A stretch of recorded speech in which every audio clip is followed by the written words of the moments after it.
Alright guys, this is Kool'S from Team King of Games, bringing you this brand new deck profile of the spiciness. You know I'm always going to bring you guys spice. This is my True King zombie build. As you can tell, True Kings, Calamities is a control type deck, and right now this specific deck is controlling. Highly controlling. Goodness gracious. True King Zombies. Let's go ahead and jump right into this deck profile. 3 Agni-Mizud, 3 Fathmer, and 3 Mariamne. These True Kings are the only main deck True Kings that are available, other than Lithosagam, rest in peace.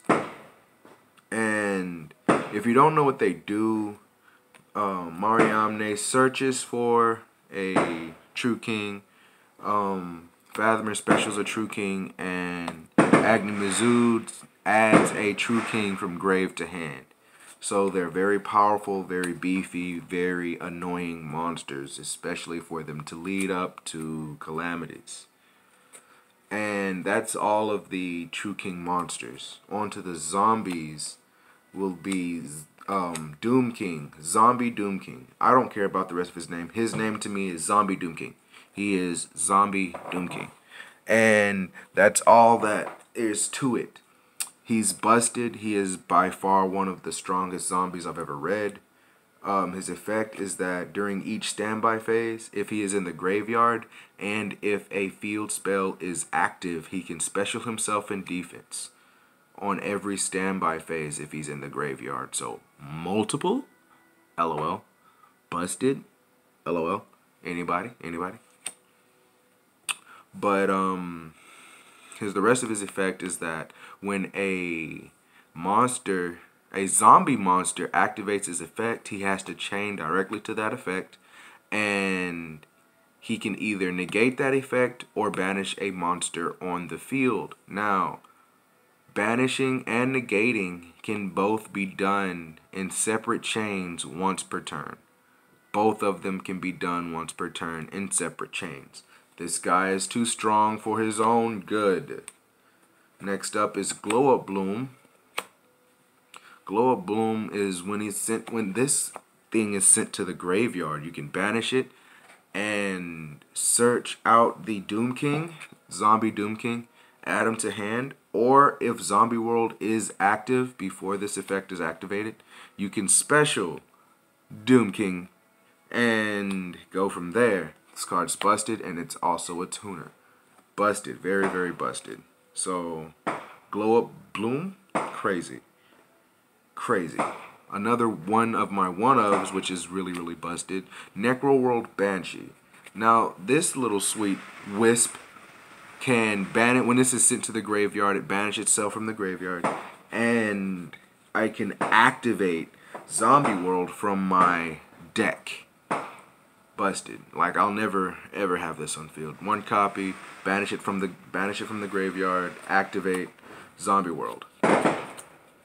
And then the Shiranuis.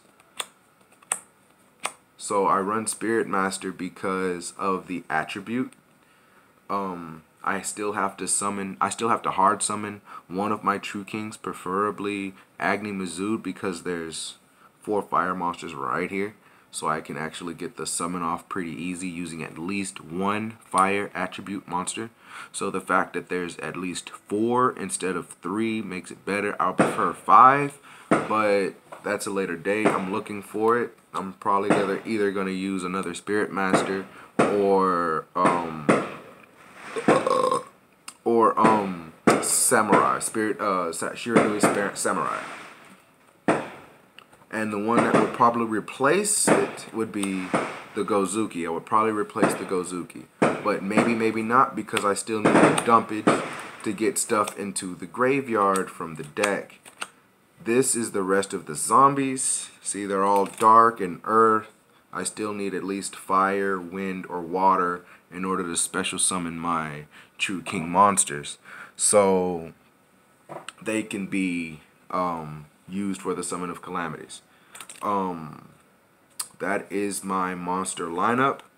If you do not know what Unizombie and Mizuki and Gozuki do, that's not something I'm going to go over. They are in structure decks, and they are one of some of the most well-known cards in the game. Moving on to the spells. Dragonic Diagram. This is my play starter of the entire deck. This is what gets me going. If I have zombies and or true kings, doesn't matter. This is what gets me going. 2, Zombie World.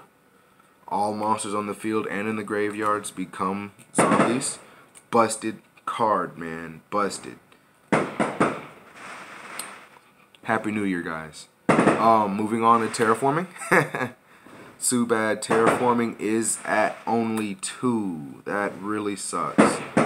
I would prefer it be at 3 so I can continue to go off on my opponent and be consistent on all plays and all top 5 cards, top 5 hands that I draw at the beginning of the game.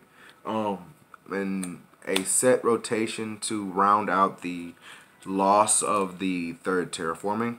So that's alright. I'll do that. This is Allure of Darkness. I do have the copies. They are in another deck. Honestly, I was just too lazy to take them out. No idea. I was just too lazy. I do have copies of Allure of Darkness.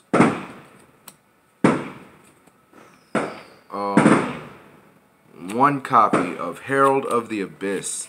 If you do not know what this card does, it allows me to select an attribute and a type on the field. If my opponent controls that type or type and attribute, my opponent has to send one monster relating to that type and attribute, send it to the graveyard. So if it can't be destroyed by card effect, Herald of the Abyss, kaboom! This card's busted. Everyone needs a playset of these. I don't. I still have one copy. I have more than you. So you need a playset. I do too, but I have more than you. Get your own playset. Busted card. And for the last 2 one-ofs, Soul Charge and Monster Reborn. Don't look at me. Don't talk noise in the comments or anything like that. I have no idea why I'm not running Foolish Burial. This was a quick build. I built it 2 days ago, and I fell in love with it how it is, and it is what it is. So those are the last 2 of the main deck. The main deck is 40 cards. 100% it is 40 cards. On to the extra deck. I don't have much of an extra deck, but it's an extra deck that you can appreciate from the build that I just showed you.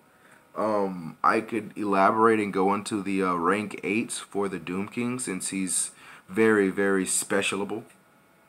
I could do that, but you know, I don't know. I haven't actually played an opponent, so like in my own eyes, these are the only 5 extra deck monsters I would need, just in case, for the OTK, and for the control, so my opponent does not play Yu-Gi-Oh!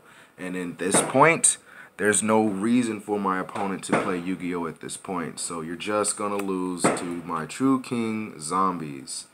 This deck is very controlling, as you can see. It is very, very annoying once I start going off, guys. Annoying. I don't know what else to say about it, because all I know is that even without Foolish Burial, it can still do what you want it to do when you want it to do it. So I mean, to be honest, my strongest board would of course be Doom King, Calamities, and Zombie World. Just these 3 cards will control the heck out of you, like completely. Everything you have, everything you own is a zombie. So if you're trying to link summon, you might want to check those requirements, because all of your monsters are the same type. And then next thing you know, True King Calamities, all your monsters are the same attribute. So you might want to, check what's going on the field before trying to resolve anything. Because I might have to tell you, hey man, you can't do that, right? You can kind of stuck, bro. You can't play Yu-Gi-Oh. So if you're able to play under True King Calamity's effect, don't forget I can negate it. So if I'm really going off, I'm gonna have that Wee Witch right there, and you're really gonna be having a really, really bad day. So I appreciate you guys watching this deck profile, and I will be coming with a update for it in the future, simply because of the fact that I have absolutely no hand traps in here whatsoever. Like none. Not even 1, not even 2, not even 3, not even 4, not even 5, not even 6. So I am going to do an update on it. I want to do an update on it. I don't know when I'll be able to get it posted, or I don't know when I'll ever be able to get some hand traps, because I don't have any ashes or ogres, but I do have a couple of other hand traps that I can use that are viable in this format. So stay tuned for the update for the True King zombies. Zombie Doom King for the win, Calamities for the W, and Zombie World for the aggravation. Thanks, you guys. Kool'S signing out. Peace.